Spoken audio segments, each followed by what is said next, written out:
ನಿಮಗೆ ಬಂದಿರುವಂತಹದ್ದು 2 of sorts ಬಂದಿದೆ. ಕೆಲವೊಂದು ಇಂಡಿಸಿಷನ್ ಅಲ್ಲಿ ಇರುವಂತಹದ್ದು ಯಾವುದೇ ರೀತಿಯ ಡಿಸಿಷನ್ ಅನ್ನ ಮಾಡಕ್ ಆಗ್ದಿರಾ ಅಥವಾ ಕೆಲವೊಂದು ಡಿಸಿಷನ್ ಮಾಡ್ದಿರಾ ನೀವು ಸುಮ್ಮನೆ ಇರುವಂತಹದ್ದು ರೆಪ್ರೆಸೆಂಟ್ ಆಗ್ತಾ ಇದೆ ಬಾಟಮ್ ಆಫ್ ದ ಡಕ್ ಅಲ್ಲಿ. ನಿಮ್ಮ ಲವ್ ಲೈಫ್ ನ ವಿಚಾರದಲ್ಲಿ ರೀಸೆಂಟ್ ಪಾಸ್ಟ್ ನಲ್ಲಿ ಕೆಲವೊಂದು ರೀತಿಯ ಎಂಡಿಂಗ್ ಗಳಾಗಿರುವಂತಹದ್ದು, ಲವ್ ಲೈಫ್ ನ ವಿಚಾರದಲ್ಲಿ ಕೆಲವೊಂದು ರೀತಿಯ ಡಿಸ್ಟರ್ಬೆನ್ಸ್ ಗಳಾಗಿರುವಂತಹದ್ದು, ಅವ್ಯವಸ್ಥೆಗಳಾಗಿರುವಂತಹದ್ದು, ಸಮಾಧಾನ ಇಲ್ಲದೆ ಇರುವಂತಹದ್ದು ರೆಪ್ರೆಸೆಂಟ್ ಆಗ್ತಾ ಇದೆ.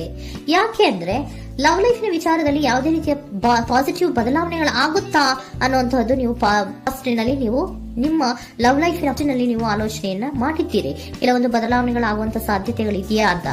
ಆದ್ರೆ ಎಂಡಿಂಗ್ ಗಳಾಗಿರುವಂತಹದ್ದು ಯಾವುದೇ ರೀತಿಯ ಸರಿ ಹೋಗ್ಲಿಲ್ಲದೆ ಇರುವಂತಹದ್ದು ರೆಪ್ರೆಸೆಂಟ್ ಆಗ್ತಾ ಇದೆ.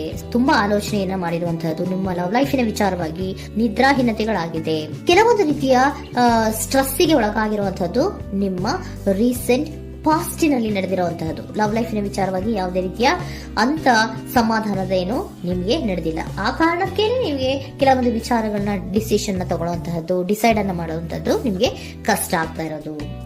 ನೀವು ಪ್ರೆಸೆಂಟ್ ಸಿಚುಯೇಷನ್ ಅಲ್ಲಿ ಬರುವಂತಹ ಆಫರ್ಗಳನ್ನ ನೀವು ಏನ್ ಮಾಡ್ತಾ ಇದ್ದೀರಾ ಅಂದ್ರೆ ರಿಜೆಕ್ಟ್ ಮಾಡ್ತಾ ಇದ್ದೀರಾ ಅಥವಾ ಮಿಸ್ ಮಾಡ್ಕೋತಾ ಇದ್ದೀರಾ. ಕೆಲವೊಂದು ಆಪರ್ಚುನಿಟೀಸ್ ಗಳು ಬಂದ್ರೂ ಕೂಡ ಅದರ ಬಗ್ಗೆ ನೀವು ಕರೆಕ್ಟ್ ಆಗಿ ಗಮನವನ್ನ ಕೊಡ್ತಾ ಇಲ್ಲ. ಯಾಕೆ ಕೊಡ್ತಾ ಇಲ್ಲ? ನಿಮ್ಗೆ ಗೊತ್ತಾಗ್ತಿಲ್ಲ ಏನ್ ಮಾಡ್ಬೇಕು. ಅದಕ್ಕೋಸ್ಕರ ನೀವ್ ಏನ್ ಮಾಡ್ತಿದ್ದೀರಾ, ಎಂಡಿಂಗ್ ಆದಂತಹ ಆಫರ್ಗಳಿರ್ಬೋದು ಅಥವಾ ಬೇರೆ ಯಾವುದೇ ಆಫರ್ಗಳಿರ್ಬೋದು ಬಂದ್ರೆ ಅದನ್ನ ನೀವು ಗಮನನೇ ಕೊಡದೇ ಇರುವಂತಹದ್ದು. ಯಾವುದೋ ಕೆಲವು ವಿಚಾರ ನಿಮ್ಮ ಲವ್ ಲೈಫಿನ ವಿಚಾರವಾಗಿ ಕೆಲವೊಂದು ರೀತಿಯ ಮತ್ತಷ್ಟು ಮುಟ್ಟೋದು ಅಂದ್ರೆ ರಿವ್ಯಾಲ್ಯೂಯೇಷನ್ ಅನ್ನ ಮಾಡ್ತಾ ಇರುವಂತಹದ್ದು ಪ್ರೆಸೆಂಟ್ ಆಗ್ತಾ ಇದೆ. ಪ್ರೆಸೆಂಟ್ ಅಲ್ಲಿ ನಾನು ಯಾವುದೇ ಆಫರ್ ಅನ್ನ ತಗೊಳ್ಳುವಂತ ಸ್ಥಿತಿಯಲ್ಲಿ ಇಲ್ಲ ಅನ್ನುವಂತ ರೀತಿಯಲ್ಲಿ ನೀವು ಆಫರ್ಗಳನ್ನ ಮಿಸ್ ಮಾಡ್ಕೊಳ್ಳುವಂತಹದ್ದು ಅಥವಾ ರಿಜೆಕ್ಟ್ ಮಾಡುವಂತಹದ್ದು ರೆಪ್ರೆಸೆಂಟ್ ಆಗ್ತಾ ಇದೆ. ನೆಕ್ಸ್ಟ್ ಕಾರ್ಡ್ ಬಂದಿರುವಂತಹದ್ದೇನು ಪ್ರೆಸೆಂಟ್ ನಲ್ಲಿ ಪೇಜ್ ಆಫ್ ಸೋರ್ಟ್ಸ್ ಬಂದಿದೆ. ಯಾವುದೋ ಒಂದು ನಿಮ್ಮ ಲವ್ ಲೈಫಿನ ವಿಚಾರವಾಗಿ ಬಹಳಷ್ಟು ಕ್ಯೂರಿಯಾಸಿಟಿಯಿಂದ ಏನೋ ವಿಚಾರವನ್ನ ತಿಳ್ಕೊತಾ ಇದ್ದೀರಾ, ಬಹಳಷ್ಟು ಕ್ಯೂರಿಯಾಸಿಟಿಯಿಂದ ತಿಳ್ಕೊತಾ ಇದ್ದೀರಾ ಏನಾಗ್ತಾ ಇದೆ, ಹೇಗಾಗ್ತಾ ಇದೆ ಅಂತ. ತುಂಬಾನೇ ನೀವು ಕೆಲವೊಬ್ರು ಲವ್ ಲೈಫಿನ ವಿಚಾರದಲ್ಲಿ ತುಂಬಾನೇ ಮಾತು ಕೂಡ ಆಡ್ತಾ ಇರುವಂತಹದ್ದು ರೆಪ್ರೆಸೆಂಟ್ ಆಗ್ತಾ ಇದೆ. ಏನಾಗ್ತಾ ಇದೆ, ಹೇಗಾಗ್ತಾ ಇದೆ, ಗಲಿಬಿಲಿಗಳು, ಡಿಸ್ಟ್ರಾಕ್ಷನ್ಸ್ಗಳು ಅಥವಾ ಡಿಸಿಷನ್ಸ್ ನ ಮಾಡಕ್ಕಾಗದೆ ಏನಕ್ಕೆ ಒದ್ದಾಡ್ತಿದೀವಿ ಅನ್ನೋದ್ರ ಬಗ್ಗೆ ಕೂಡ ನೀವು ಕೆಲವೊಂದು ರೀತಿಯ ಮಾತಾಡ್ತಾ ಇರುವಂತಹದ್ದು ರೆಪ್ರೆಸೆಂಟ್ ಆಗ್ತಾ ಇದೆ. ಯಾವಾಗ ಕೆಲವೊಂದು ವಿಚಾರಗಳಲ್ಲಿ ನೀವು ಮಾತಾಡಿ ಕ್ಲಿಯರ್ ಅನ್ನ ಮಾಡ್ಕೊಂತೀರೋ ಆಗ ನೀವು ಕೆಲವೊಂದು ರೀತಿಯ ಆಕ್ಷನ್ಸ್ ಗಳನ್ನ ತಗೋಬೇಕು ಅನ್ನೋಂಥ ನಿರ್ಧಾರವನ್ನ ಮಾಡಿರುವಂತದ್ದು. ಆಫರ್ಗಳು ಬಂದ್ರೂ ಕೂಡ ರೆಫ್ಯೂಸ್ ಮಾಡ್ತೀರಾ. ಆದ್ರೆ ಏನೀಗ ಹಿಂದೆ ಪಾಸ್ಟಿನಲ್ಲಿ ನಡೆದಿತ್ತೋ ಅದು ಯಾಕಾಯ್ತು, ಏನಕ್ಕೆ ಹಂಗಾಯ್ತು ಅನ್ನೋದ್ರ ಬಗ್ಗೆ ಕೂಡ ನೀವು ಮಾತಾಡುವಂತ ಸಾಧ್ಯತೆಗಳು ರೆಪ್ರೆಸೆಂಟ್ ಆಗ್ತಾ ಇದೆ ಅಟ್ ಪ್ರೆಸೆಂಟಿನಲ್ಲಿ. ಆಮೇಲೆ ನೀವು ಮಾತಾಡಿದ್ಮೇಲೆ ಕೆಲವೊಂದು ರೀತಿಯ ನಿರ್ಧಾರಗಳನ್ನ ಮಾಡುವಂತಹದ್ದು. ನೈಟ್ ಆಫ್ ವ್ಯಾಂಡ್ಸ್ ಬಂದಿದೆ. ಸೊ ಆವಾಗ ನೀವು ನಿಮ್ಮ ಕೆಲವೊಂದು ವಿಚಾರಗಳಲ್ಲಿ ಕ್ಲಾರಿಟಿಗೆ ಬಂದ್ಮೇಲೆ ನಿಮ್ಮ ಲವ್ ಲೈಫಿನ ವಿಚಾರದಲ್ಲಿ ಕೆಲವೊಂದು ಆಕ್ಷನ್ ಗಳನ್ನ ತಗೊಳ್ಳುವಂತಹದ್ದು ರೆಪ್ರೆಸೆಂಟ್ ಆಗ್ತಾ ಇದೆ. ಹಾಗೆ ಏನ್ ಆಕ್ಷನ್ಸ್ ಗಳನ್ನ ತಗೋತೀರಾ? ಈಗ ಕೆಲವೊಂದು ರೀತಿಯ ಆಫರ್ಗಳನ್ನ ನೀವು ಬಂದಂತಹ ಆಫರ್ಗಳನ್ನ ನೀವು ಏನ್ ಮಾಡಿದೀರಾ, ರೆಫ್ಯೂಸ್ ಅನ್ನ ಅಟ್ ಪ್ರೆಸೆಂಟ್ ಅಲ್ಲಿ ಮಾಡಿದ್ದೀರಾ. ಈಗಲೂ ಕೂಡ ನೀವು ಬಂದಂತಹ ಆಫರ್ ಅನ್ನ ನೀವೇನ್ ಮಾಡ್ತೀರಾ, ರೆಫ್ಯೂಸ್ ಅನ್ನ ಮಾಡ್ತೀರಾ ಅಥವಾ ರಿಜೆಕ್ಟ್ ಅನ್ನ ಮಾಡ್ತೀರಾ. ಯಾಕೆ? ಸೆಕೆಂಡ್ ಕಾರ್ಡ್ ನಿಮ್ಗೆ ಇಮಿಡಿಯೇಟ್ ಫ್ಯೂಚರ್ ನಲ್ಲಿ ಸೆಕೆಂಡ್ ಕಾರ್ಡ್ ಬಂದಿರೋದು ಯಾವುದು, ಹಾರ್ಮೆಟ್ ಕಾರ್ಡ್ ಬಂದಿದೆ. ಸೊ ಲೋನ್ಲಿನೆಸ್ ಅನ್ನ ರೆಪ್ರೆಸೆಂಟ್ ಮಾಡುತ್ತೆ. ಯಾಕೆ ಲೋನ್ಲಿನೆಸ್ ಅನ್ನ ರೆಪ್ರೆಸೆಂಟ್ ಮಾಡುತ್ತೆ? ಬೇಡಪ್ಪ, ಈ ಜಗ್ಲಿಂಗ್ ಗಳೇ ಬೇಡ. ತುಂಬಾ ಜಗ್ಲಿಂಗ್ ಇದೆ ನಿಮ್ಮ ಲವ್ ಲೈಫಿನ ವಿಚಾರದಲ್ಲಿ. ಕೆಲವೊಬ್ಬರಿಗೆ ತುಂಬಾ ಜಗ್ಲಿಂಗ್ ಇದೆ. ಯಾವಾಗ್ಲೂ ಬ್ಯಾಲೆನ್ಸ್ ಅನ್ನ ಮಾಡ್ತಾ ಇರ್ಬೇಕು. ಈ ಕಡೆಗೆ ಹೇಳಿದ್ರೆ ಆ ಕಡೆಗೆ ಹೋಗುತ್ತೆ, ಆ ಕಡೆಗೆ ಹೇಳಿದ್ರೆ ಈ ಕಡೆಗೆ ಬರುತ್ತೆ. ಯಾವ ಕಡೆ ಅಂತ ಮಾಡೋದು ಅನ್ನುವಂತಹ ಆಲೋಚನೆಯನ್ನ ಮಾಡ್ತಾ ಇರುವಂತದ್ದು.